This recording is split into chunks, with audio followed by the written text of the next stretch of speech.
Guys কেমন আছো সবাই? আশা করি সবাই খুব ভালো আছো। আজকে আমরা গাছে এগোতার 4 নম্বর এপিসোডের এক্সপ্লেনটা করতে চলেছি। তো আগের এপিসোডে আমরা দেখেছি যে রুডো ইঞ্জিনের টিমে জয়েন করার জন্য হ্যাঁ বলে দিয়েছে, আর ওর সাথে জানকা এবং রিও দুইজনেরই সাক্ষাৎ হয়। আর তারপর ওরা 4 জন ক্লিনার্স মিলে, তোমরা তো অবশ্যই জানো ক্লিনার্স মানে কি, মানে একটা গ্রুপের নাম, তো হেডকোয়ার্টারে যাওয়ার জন্য রওনা দেয়। আর ওরা সবাই মিলে একটা গাড়ি করে শহরের ভেতর থেকে একটা টানেলের ভেতরে যায়, আর টানেলের ওপারেই ছিল ওদের হেডকোয়ার্টার। তো ওখানে গিয়ে ওদের সাথে দেখা হয় সেমিও নামের একটা মেয়ে ওরে ভাই কেমন মেয়ে। তো যাই হোক, এরপর রিও আর জানকা তখনকার জন্য সবাইকে গুড বাই বলে চলে যায়। আর তারপর ইঞ্জিন ওকে বলে প্রথমে সেমিও তোমাকে চেক করবে। তো এরপর রুডো দেখতে পায় যে সামনে দুটো মাছি রয়েছে। তো সেমিও করে কি দুটো কাঁটা চামচ দিয়ে মাছি দুটোকে মেরে ফেলে। আর এর সাথে সেমিও এটাও বলে যে ইঞ্জিন অলরেডি রুডোর ব্যাপারে বেশ কিছু ওকে আগেই জানিয়েছে এবং ওর ভেতরে কতটা পটেনশিয়াল রয়েছে সেটাও জানিয়েছে। আর তখন ইঞ্জিন বলে সেমিও নামের এই মেয়েটির ভাইটাল ইনস্ট্রুমেন্ট হচ্ছে ওর চোখের চশমা, যেটা দিয়ে ও মানুষের বা যে কোনো কিছুর একদম গভীর পর্যন্ত দেখতে পায়। তো যাই হোক, সেমিও যখন রুডোর দিকে তাকায় তখন ওর ভেতরে একদম গভীরে অন্ধকার দেখতে পায়, আর এটা দেখে ও বেশ ঘাবড়ে যায়। আর তখন ও ইঞ্জিনকে বলে ওর ভেতরে যে শক্তিটা রয়েছে এটা অনেক শক্তিশালী, ওকে খুব একটা বেশি ট্রেনিং দেওয়ার প্রয়োজন পড়বে না, তবে ভেতরে যে শক্তিটা রয়েছে ওটা এত বেশি পাওয়ারফুল যে ওর সঠিক নিয়ম এবং ওটার কন্ট্রোল সম্পর্কে শিখতে হবে। তবে ওর ভাইটাল ইনস্ট্রুমেন্ট ওর গ্লাভসটা অনেক বেশি শক্তিশালী। তবে আরো কিছু বিষয় ছিল যেগুলো সেমিও বলে না। আর লাস্টে সেমিও রুডোকে বলে তোমার গলার মধ্যে গুয়া আসলো কই থেকে। এটা শুনে ইঞ্জিন হাসতে শুরু করে। ইঞ্জিন বলে ও তাহলে এটার কারণে আশেপাশে মাছি ঘুরছে। তো যাই হোক, এরপর ইঞ্জিন কারিকে ওকে বসের কাছে নিয়ে যেতে লাগে। আর ইঞ্জিনও বুঝে ফেলে যে সেমিও হয়তো ওর কাছ থেকে কিছু একটা লুকিয়েছে রুডোর ব্যাপারে, মানে সকল তথ্য বলেনি। আর তখন রাস্তায় যেতে যেতে ইঞ্জিন রুডোকে বলে আমাদের এখানে টোটাল 100 জন ক্লিনার রয়েছে বা 100 জন মেম্বার রয়েছে এবং তাদেরকে 3টি ভাগে ভাগ করা হয়েছে। একটা হচ্ছে কম্বাডালস, একটা হচ্ছে সেন্টিলস, আর একটা হচ্ছে সাপোর্টার্স, এবং তারা সবাই মিশনে এদিক ওদিক গিয়েছে। তো এই জন্য সবাইকে একসাথে পাওয়া খুবই মুশকিল। তো যাই হোক, এরপর ইঞ্জিন কিছু ক্লিনার্সদের সাথে রুডোর পরিচয় করিয়ে দেওয়ার জন্য একটা দরজা খোলে, কিন্তু দরজা খুলে দেখতে পায় এখানে একবারে গোলমাল, অনেক বেশি ক্লিনার্স রয়েছে। তো এই কারণে দরজাটা আবার লক করে দেয়। আর তারপরে ইঞ্জিন ওর বসের সাথে দেখা করার জন্য রুডোকে যখন নিয়ে যাবে, তো রুডো প্রথমে বলে আমি উপরে কিভাবে যেতে হবে, মানে ওদের উপরের এলাকায়, সেটার ব্যাপারে জিজ্ঞাসা করবে। বাট ইঞ্জিন তখন গম্ভীর হয়ে রেগে যায় এবং বলে এখানে কোনো কিছু ফ্রিতে হয় না, সবকিছুর জন্য কাজ করতে হয়, তুমি কাজ করতে করতে আস্তে আস্তে জানতে পারবে। তুমি আবার ভেতরে গিয়ে বসকে এটা বলো না যে আমি উপরে যাব কিভাবে, বসের কাছে কি ভাইটাল ইনস্ট্রুমেন্ট রয়েছে, তার কিসের পাওয়ার ইনস্ট্রুমেন্টের, আমাদের মধ্যে কেউ এটা যায় না যে ওনার ইনস্ট্রুমেন্ট কি, ওনার পাওয়ার কি, আমরা এটা জানতেও চাই না। তবে তারপর আমরা সবসময় তার অর্ডার মানি। ব্যাপারটা এরকম না যে তাকে ভয় পেয়ে, ব্যাপারটা এরকম তাকে আমরা সম্মান করি, ভরসা করি, ভালোবাসি এই জন্য। তো এরপর ইঞ্জিন করে কি বস রুমের দরজা খোলে, আর দরজা খুলে দেখতে পাই কেউ নেই। আর তখন স্যামিও বলে বস হয়তো কোনো একটা কাজে বাইরে গিয়েছে আর উনি কিছুদিন পরে আসবেন। তো এটা শুনে রুডো রেগে যায়, কারণ এখানে শুধুমাত্র বসের সাথে দেখা করার জন্য এসেছিল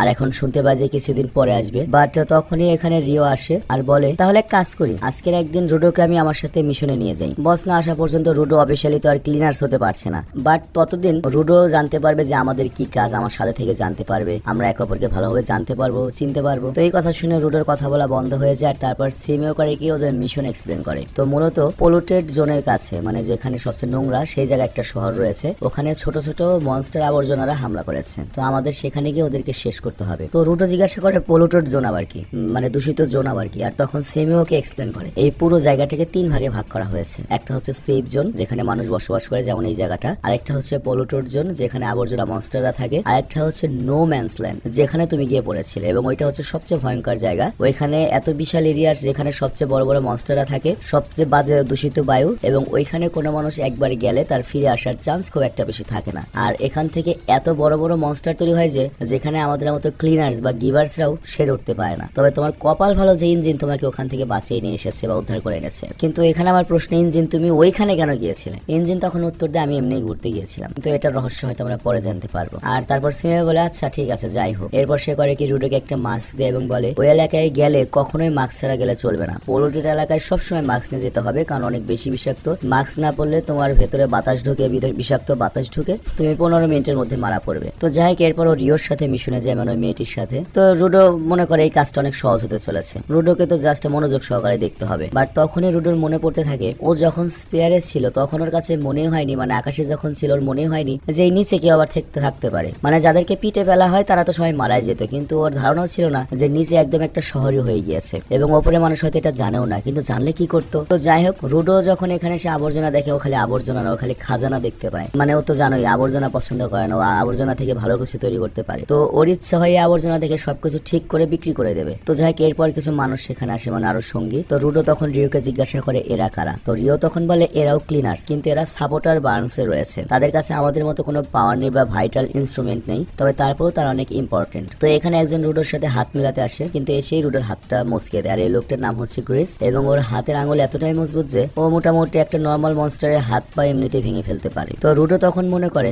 যাই হোক আমার এই মিশনটি মনোযোগ সহকারে দেখা উচিত এবং যতটা সম্ভব শেখা উচিত। তো এরপরও সেখানে অনেকগুলো আবর্জনা মনস্টার চলে আসে। তো রুডো ওদেরকে দেখে ভয় পেয়ে যায়, বাট রিও নামের ওই মেয়েটি বলে ভয় পেও না, এরা অনেক দুর্বল হয়, এরা এতটাই দুর্বল যে এদের মধ্যে যে ব্যাডা রয়েছে, আই মিন পুরুষ রয়েছে, সে দেয়ালে একটা ঠিক মতো ঘুষিও মারতে পারবে না। তো যাক এরপর রুডো দেখতে পায় যে ওরা মাথা দিয়ে আঘাত করছে দেয়ালে, কিন্তু কিছুই হচ্ছে না। তো রুডো বুঝতে পারে যে এটা জাস্ট ছোট একটা জানোয়ারের মতো, মানে বকরির মতো আচরণ করছে। কিন্তু তখনই দেখতে দেখতে তার চেয়ে আরো বড় সাইজের মনস্টার চলে আসে, এবং এগুলো দেখতে অনেকটা ভেড়ার মতো, মানে পাগলা ভেড়ার মতো, এবং ওরা এসে বেড়া ভাঙতে শুরু করে। তো রুডো তখন বলে ওদেরকে কিছু করো, বাট রিও বলে তুমি চিন্তা করো না, আমরা ওদেরকে খুব সহজে হারিয়ে দেবো, তুমি খালি দেখতে থাকো। আর তারপর ফিরে গিয়ে তোমার জন্য একটা ওয়েলকাম পার্টির ব্যবস্থা করবো, সেখানে ডিজে বাহারুলের গান বাজবে আর বাংলা মদ থাকবে। তবে এখানে রুডো চিন্তা করতে থাকে যে এইরকম সিচুয়েশনে রিও এত ঠান্ডা রয়েছে কিভাবে। তো রিওকে যখন জিজ্ঞাসা করে তখন রিও বলে দেখো তোমার মাথা যত বেশি ঠান্ডা রাখবে এই জায়গাতে তত বেশি বেঁচে থাকতে পারবে। আর তখনও রুডোর মনে পড়ে ইঞ্জিনও প্রথম লড়াইয়ের সময় একদম শান্ত ছিল, কোনো কিছুতে একদম ভয় পায়নি। তো রুডো ঠিক করে নেয় ও পুরো টাইম একদম চিল থাকবে। আর তখনই সেখানে একটা মনস্টার চলে আসে এবং ওই প্যারাটি ভেঙে ফেলে, কিন্তু তারপরে রুডো একদমই শান্ত থাকে। আর রিও তখন বলে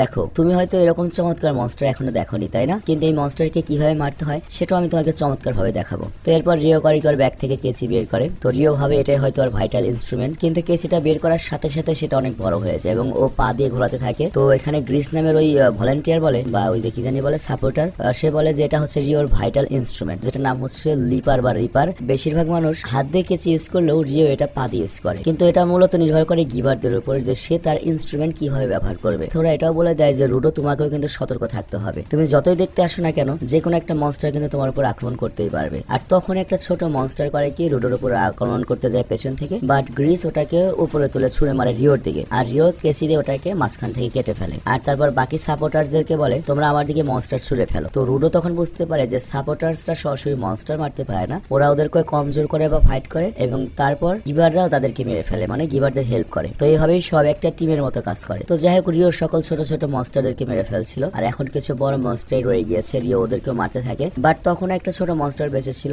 আর ওটা এসে একটা সাপোর্টারকে অ্যাটাক করে, কিন্তু রুডো তখন ওকে বাঁচিয়ে নেয়। তো রুডো এই সময় চিন্তা করে আমার যদি নিচের জগৎ ওপরের জগৎ সম্পর্কে কোনো তথ্য লাগে তার জন্য আমার ওদের সাথে থাকতে হবে, আমার ক্লিনার্সদের সাথে জয়েন করতে হবে, আমি কারো বোঝা হতে চাই না, আমি নিজের লড়াই নিজেই করবো। তো এরপর রুডো করে কি তার হাতে একটা লাঠি ছিল সেটাকে ট্রান্সফর্ম করতে শুরু করে এবং ওটা একটা গাছের ডালের মতো হয়ে যায়। তো রুডো বুঝতে পারে না এটা কিভাবে গাছের ডালের মতো হলো, এবং এরপর ওই মনস্টারটি যখন ওইটা দাঁত দিয়ে ভাঙতে যাবে তখনই রিও এসে ওকে বাঁচিয়ে ফেলে। আর সে রুডোর প্রশংসা করে যে তুমি কারো জীবন বাঁচানোর চেষ্টা করছিলে। বাট গ্রিস তখন রিওকে জিজ্ঞাসা করে তুমি কি ওই মনস্টারকে মেরে এসেছো? রিও তখন বলে আমি তো আমার ইনস্ট্রুমেন্ট দিয়ে ওই মনস্টারটিকে দুই টুকরো করলাম, কিন্তু ওরা তো মরছে না। এটা খুবই অদ্ভুত ব্যাপার যে আমার ভাইটাল ইনস্ট্রুমেন্ট দিয়েও মরছে না। আমরা কি জানি যে এখানে একটা কি জানে একটা শক্তি রয়েছে, আমি ভুলে গেছি, তোমরা কমেন্টে বলে দিও। আনিমান টাইপের একটা ওনার শক্তি রয়েছে, সেটা দিয়ে ভাইটাল ইনস্ট্রুমেন্ট তৈরি হয় এবং এই মনস্টারও তৈরি হয়। তো এই ভাইটাল ইনস্ট্রুমেন্ট দিয়ে মনস্টারদের মারা যায় আর কি, আনিমা দিয়ে আনিমা মারা যায়। আমার সত্যি মনে নেই যে কি পাওয়ারের জন্য জানি যে সব আবর্জনা মনস্টার তৈরি হয়, তোমরা কমেন্টে বলে দিও। তো যাই হোক এসব আবর্জনা মনস্টার কিন্তু অনেকটা জন্তুর মতোই ছিল। তো ভাইটাল ইনস্ট্রুমেন্ট দিয়ে ওদেরকে মেরে ফেলে যাওয়া উচিত, কিন্তু মরছে না। তো রিওয়ার ভাবে তাহলে আমি ওদেরকে এত বেশি টুকরা করবো যে ওরা আর জীবিতই থাকবে না। তো গ্রিস তখন বলে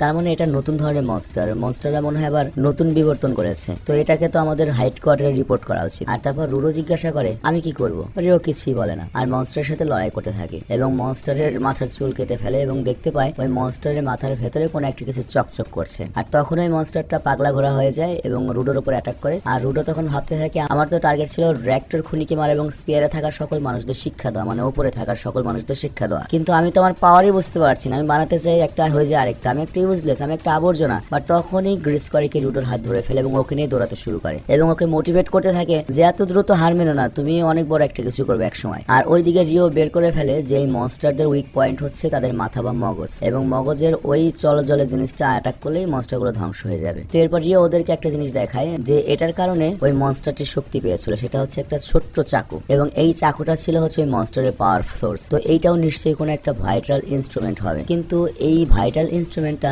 আবর্জনা মনস্টারের কাছে গেল কিভাবে, এটাই সবার মনে প্রশ্ন জাগে। তবে এই জায়গাটুকু আমি সেরকম ভাবে বুঝতে পারিনি, তোমরা বুঝলে কমেন্টে জানিও। আর অন্যদিকে আমরা একজন লোককে দেখতে পাই যে রুডোকে বিক্রি করতে চেয়েছিল এবং তাকে কেউ ধরে নিয়ে গিয়েছে, সে নিজেকে একটা ঘরে বন্দি পায়। তোর সামনে একটা হুডি পরা লোককে আমরা দেখতে পাই, আর ওই লোকটি জিজ্ঞাসা করে রুডোর ব্যাপারে যে ওপর থেকে যে ছেলেটি এসেছিল সে কোথায়, ওকে আমার খুব দরকার, ওকে আমার লাগবে। তো এখানেই এই এপিসোডটা শেষ হয়ে যায়। তো যাই হোক, তোমাদের কাছে এই সিরিজটা কেমন লাগছে আমি জানি না, আমার কাছে মোটামুটি ভালোই লাগছে। তবে তোমরা নিশ্চিত থাকো খুব শীঘ্রই তোমরা সারপ্রাইজড হতে চলেছো। আমরা খুব ভালো কিছু সিরিজ আনবো, কিছু কিছু সিরিজ আনবো যেগুলোর নামই তোমরা কখনো শুনোনি। 2টা ভিডিওতে পুরো সিরিজ শেষ করে দেবো। আর আরেকটা সিরিজ আনবো 2025-এর খুবই লেটেস্ট একটা সিরিজ, হয়তো তোমরা অনেকে দেখেছো, হয়তো তোমরা অনেকে দেখোনি, সেটাও আনবো। এবং এরই সাথে টপ 5 অ্যানিমের একটা অ্যানিমে আনবো, সেটার স্ক্রিপ্ট আমরা করতে দিয়েছি, খুব শীঘ্র আমরা কাজ শুরু করবো আর কি। তো আমি বিদায় নিচ্ছি, ভালো থেকো, সুস্থ থেকো, টেক কেয়ার, আল্লাহ হাফেজ, বাই বাই।